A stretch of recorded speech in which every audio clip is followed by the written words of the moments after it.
ये जो मुस्लिम मुआशरे में हम देख रहे हैं कि बड़ी तादाद में लोग या तो दर्स में बैठते हैं या फिर बातें करते हुए बाहर बैठते हैं, और उनका नुक्ते नज़र ये होता है कि क़ियामुल लैल तक इंतज़ार करें, जगा के रखें अपने आप को, उसके लिए बाहर लोगों से बात करेंगे, कुछ खाने पीने में वक्त लगाएंगे, बाहर चाय नोशी में वक्त लगाएंगे, मतलब कहीं ना कहीं टहल करके जो है अपने आप को बचा के रखेंगे कि क़ियामुल लैल के लिए हमको बेहतर रहना है। और फिर उसके बाद क़ियामुल लैल के बाद फिर अपने आप को मतलब कहीं ना कहीं मशगूल रखते हैं कि जो है मतलब अब हमको फजर की नमाज़ पढ़नी, इसलिए कि अब वो ताकत नहीं है, वो चुस्ती नहीं है जो हमको पहले पहर में थी।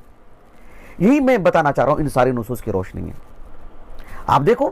कि बंदे मोमिन का क़ियामुल लैल में जो अजर सवाब है, बंदे मोमिन अगर सोता है इस नुक्ते नज़र से कि मेरे बदन का जो हक़ है, मेरे बदन का हिस्सा है और मेरी ज़रूरत है, और उस आराम को भी मैं अल्लाह की इबादत के लिए लगाऊंगा, तो ये बहुत अहम चीज़ होती है। आप देखो ना, उस हदीस को सामने रखिए जिसे इमाम बुखारी रहमहुल्लाह ने अपनी सही की किताबुल मगाज़ी में लाए हैं कि नबी करीम सल्लल्लाहु अलैहि वसल्लम ने मुआज़ बिन जबल रज़ी अल्लाह अन्हु और अबू मूसा अल-अशअरी रज़ी अल्लाह अन्हु को जब यमन भेजा ना अपने, तो यमन के दो बड़े बड़े हिस्से, हालांकि इमाम इब्न अब्दुल बर रहमहुल्लाह ने अल-इस्तिआब फ़ी मारिफ़तिल अस्हाब में आपने यानी मुआज़ बिन जबल रज़ी अल्लाह अन्हु का जो तर्जुमा हयात है उसमें आपने जिक्र किया कि अल्लाह के रसूल सल्लल्लाहु अलैहि वसल्लम ने यानी यमन को 5 हिस्सों में आपने बांट दिया था कि अलग अलग जगह पर अलग अलग सहाबी को बतौर गवर्नर भेजा आपने। 2 बड़े हिस्से थे, एक तरफ मुआज़ बिन जबल, एक तरफ अबू मूसा अल-अशअरी रज़ियल्लाहु अन्हु। और इन दोनों का मामला ऐसा था कि जो है मतलब कभी ये मतलब दौरा करते हुए इस इलाके में चले जा रहे हैं, कभी ये दौरा करते हुए इस इलाके में चले जा रहे हैं, मुलाकातें हो जा रही हैं, ये सब मामला था। मुआज़ बिन जबल रज़ियल्लाहु अन्हु एक मरतबा जो है मतलब उस इलाके में गए जहाँ अबू मूसा अल-अशअरी रहा करते थे रज़ियल्लाहु अन्हु, वहाँ गए, मुलाकात हुई, बातचीत हुई, बहुत सारी बातें हैं उस हदीस के अंदर। मेरे मौजू से बहुत सारी बातें खारिज हैं, मैं असल बात समझा रहा हूँ जो मेरे मौजू से मुताल्लिक़ है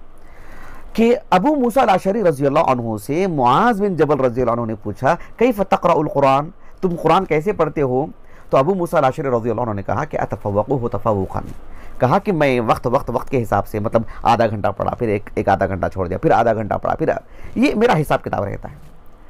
अबू मूसा अल-अशअरी रज़ियल्लाहु अन्हु ने मुआज़ बिन जबल से पूछा वकैफ़ तक़रउ अंत या मुआज़, ऐसे पूछा वकैफ़ तक़रउ अंत या मुआज़, कहा कि आप कैसे पढ़ते हैं, आप बताइए। मुआज़ बिन जबल रज़ियल्लाहु अन्हु ने अपना तरीक़ाकार जो बताया है वाक़अतन काबिल गौर है। फ़िलहाल हमारी अपनी जो ज़िंदगी है इसमें एक तरह से तवाज़ुन पैदा करने के लिए मुआज़ बिन जबल रज़ियल्लाहु अन्हु कहते हैं कि अना मुअव्वलुल लैल, मेरा तरीक़ाकार ये है कि मैं रात के पहले हिस्से में तो आराम कर लेता हूँ, सो जाता हूँ मैं। व अक़ुम हत्ता क़ज़यतु जुज़ई मिनन नौम, यानी रात का जो एक हिस्सा मैं सोने में लगाया हूँ उससे फारिग होने के बाद मैं फिर बेदार होता हूँ, फिर मैं जो है मतलब क़ियामुल लैल करता हूँ, कुरान मजीद पढ़ता हूँ। आपने कहा कि फ़अक़रअु मा कतबल्लाहु ली, अल्लाह रब्बुल आलमीन ने मेरे लिए जो मुक़द्दर लिख रखे हैं मैं उतना हिस्सा कुरान का पढ़ता हूँ।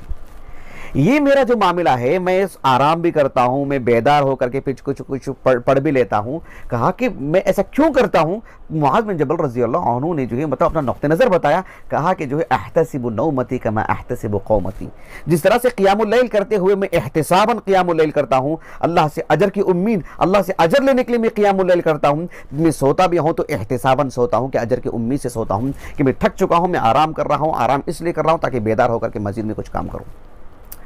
ये बहुत अहम चीज़। आप देखो ना, रात में जो सोने का जो अंदाज़ है जो शरई नुक्ता नज़र से, या दिन में मतलब जो यानी कैलूला जो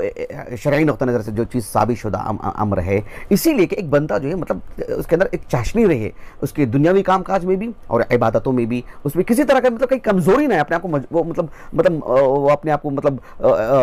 बोझ ना समझ ले किसी इबादत को अंजाम देते हुए। तो अल्लाह सुब्हानहु व तआला ने जो है मतलब ये निज़ाम रखे हैं। तो इसके लिए हमारे लिए ज़रूरी है कि जो अहादीस हमने सुनाए हैं, इन अहादीस को सुनाने का यही मकसूद है कि एक मुसलमान को चाहिए कि इसका मुकम्मल लिहाज करे कि अपने आप को मतलब अपनी उसकी जो ताकत है वो जमा करके रखे। ऐसा ना हो कि ताकत